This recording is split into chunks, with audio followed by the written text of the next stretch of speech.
Kobbie Mainoo has existed in the shadows for a year at United. Overlooked, underused and forgotten about. You love Kobbie, he starts for England, but that doesn't mean that I need to put Kobbie when I feel that I shouldn't put Kobbie. Now he's thriving under Michael Carrick, and all of us United fans, we're loving what we're seeing. You know, if I was Kobbie Mainoo, and I say this in jest, I'd be thinking about whether I should sue him or not.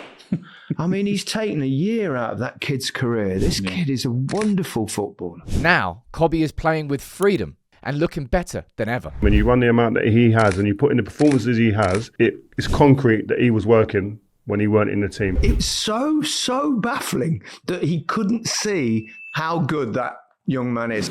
It really does put a smile on my face for me to be able to do this Kobbie video. For me to be able to have the conversations that we're about to have in the next 8 minutes. Because the first half of this season, well, let's bury that for Kobbie. Because what we're seeing now, and what I hope we see for the next few months, is really the proper beginning of Kobbie's career at United and as a professional. I'm going to speak about what I mean, right? You can let me know what you think. But you can't not start this video by speaking about what happened under Amarim. Bruno played in central midfield. Kobbie was the number 2. I was convinced that Kobbie was going to leave. I did a video saying that Kobbie should leave in January because there was no opportunity. Amarim told us all that Kobbie didn't have the physical output, that Kobbie couldn't play in that central midfield position, and that he was effectively a number 8 and an alternative to Bruno going forward. And Bruno was playing in a central midfield role because of the system anyway. Completely out of position. That's why Kobbie was never being played. And when his brother came out and did that shirt stunt, I was really pissed off for Kobbie because I thought it sort of undermined Kobbie. It undermined the manager. You gave people an excuse to try and question Kobbie and go, oh, did he know about the t-shirt? Is he doing the hard work behind the scenes? But when Amarim was sacked, a new chapter opened for Kobbie. And we were all hoping that under Michael Carrick, he'll be the perfect coach to get the best out of him. And my word, have we got the best out of him in these last few games. And I want to run through them because I think we've actually seen different versions of Kobbie across these 4 games. If you look at that first game, straight back into the starting 11, played 90 minutes against City, covered more ground than any other player on the pitch in and out of possession. He was a bit of a monster in that game. And given that Ruben Amarim had effectively questioned the physical output and the athleticism of Kobbie as one of the main reasons why he's being kept out of the team, this performance made him look a little bit stupid.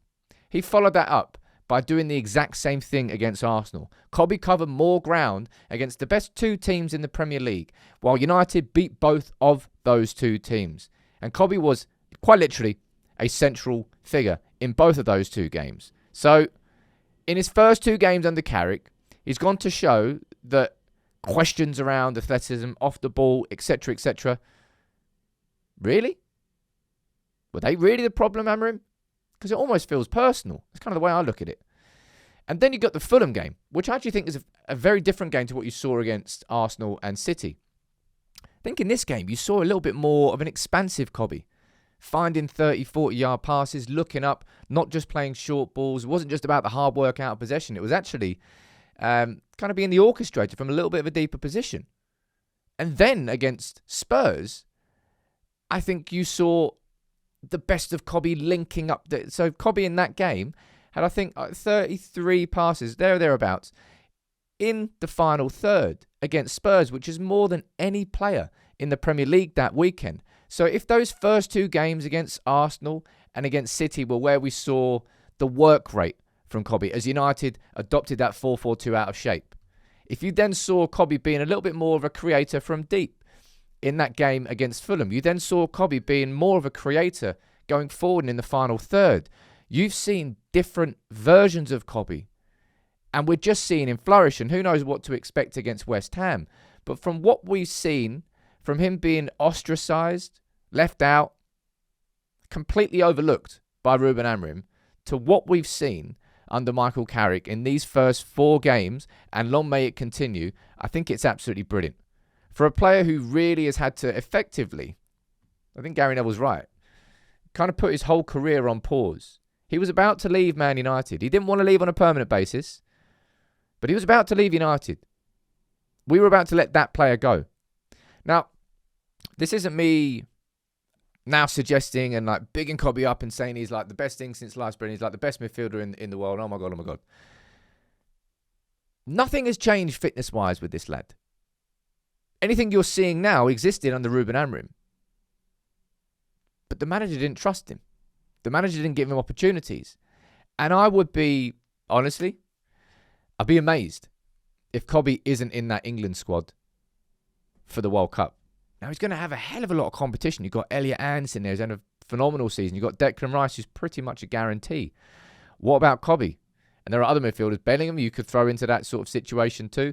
Adam Wharton, you can have a conversation about. It's a hyper competitive position inside that squad. But for a player who has had to sit in the shadows for 6 months, for a player whose future at the club was completely up in the air. If Amarim had stayed and Kobbie got his loan move blocked in the summer, which we all thought was actually the right thing.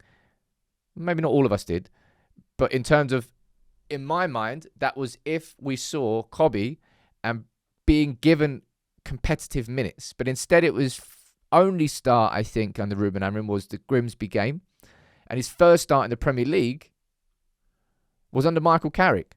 His second start in the Premier League, Michael Carrick. Third start, fourth start, and 4 games where he has been fantastic.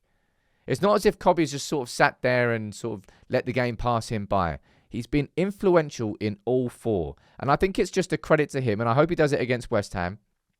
I think it's just a credit to his attitude, if I'm being completely honest. Because I don't think there was any point in the first half of the season until Amarim was sacked. Well, nobody was really... There weren't any stories about him not training properly or bad attitude.